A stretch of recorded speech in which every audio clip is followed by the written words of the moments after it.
Hello, Nimble Saucepan here, welcoming you to my Lego CMF Series 29 showcase. Now, I'm one of the many people who always get excited about CMF reveals, not because I want to collect them all, but because of the parts potential for castle and medieval figs.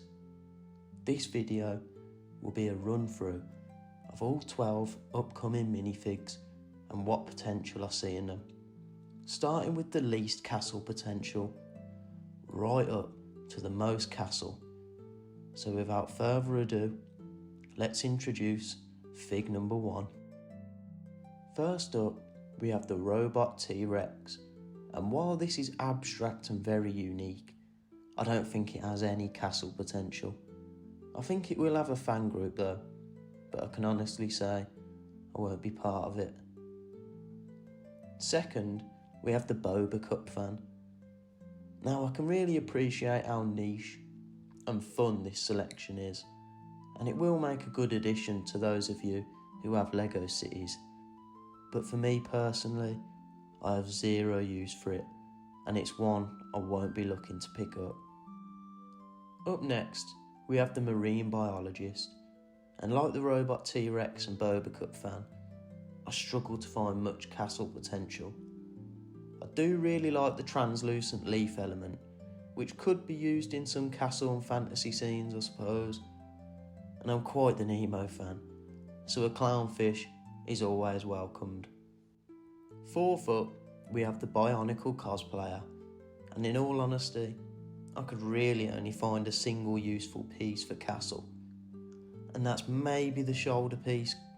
It could be used on regal characters or maybe an important knight, but I am really chuffed for all those classic Bionicle fans out there that they're getting some well-deserved love from the Lego group.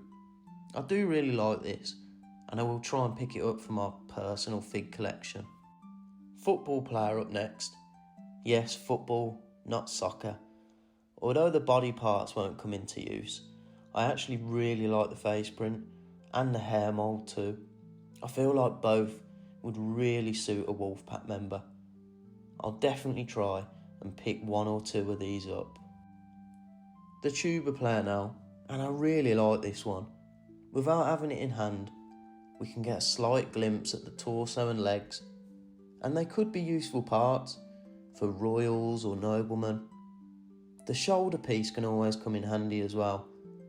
Now the Ronin is an interesting one, because together the parts don't look much used for castle, but taken apart I think they can be mixed in with other castle parts to make a good ranger. The shoulder piece intrigues me, and I want to see it in hand just to see if there's potential. The hood could definitely be used somehow, but my favourite part is the legs and the colour scheme of it. Now Trash Monster, it can be used as a fantasy figure I suppose, but I just really like the accessory it comes with. The fish bones piece is going to be very useful, and I expect to see it in a lot of medieval builds. Maybe the leg print, they could be used on some peasant characters as well in my medieval village. I do really like this figure, I will want to pick one up for sure. Monster Hunter now, and this one is really cool. Waist capes are always welcomed, and they can be used in so many different castle characters.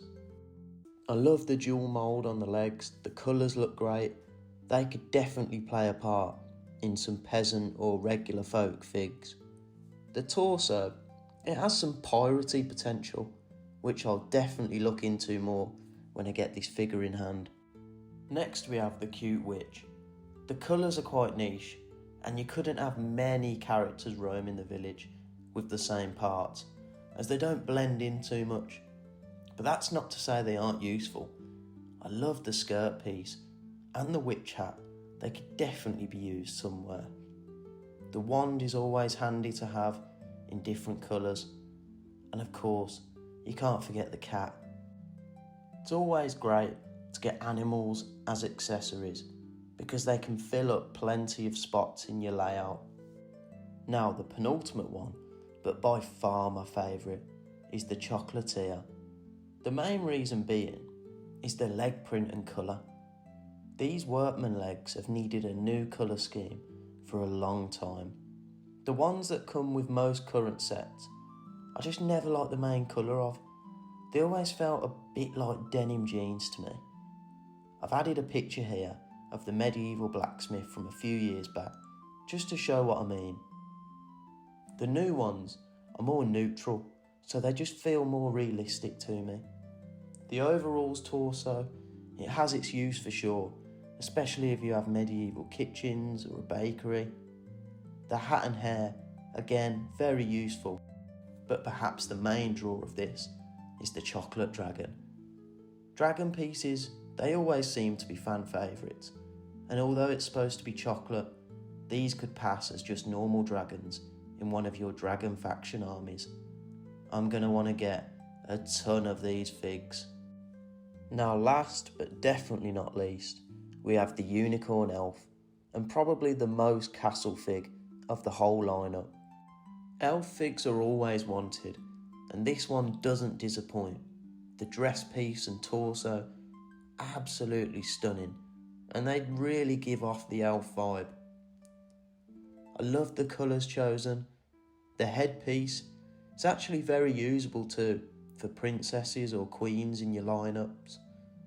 Although I would have preferred to have the elf ears visible, as I'd love to see more hair moulds that have the elf ears. The clear trinket can be easily used, and that unicorn is a very special piece. And with that unicorn castle releasing not too long ago, you could go and make a unicorn army maybe. Thank you very much for watching. That wraps up the CMF Series 29 video. I just can't wait for these to drop in May. Now don't forget, slash the like button and fire an arrow on that sub button if you haven't already. I'm Nimble Saucepan, and I'll catch you on the next one. Ta-ra!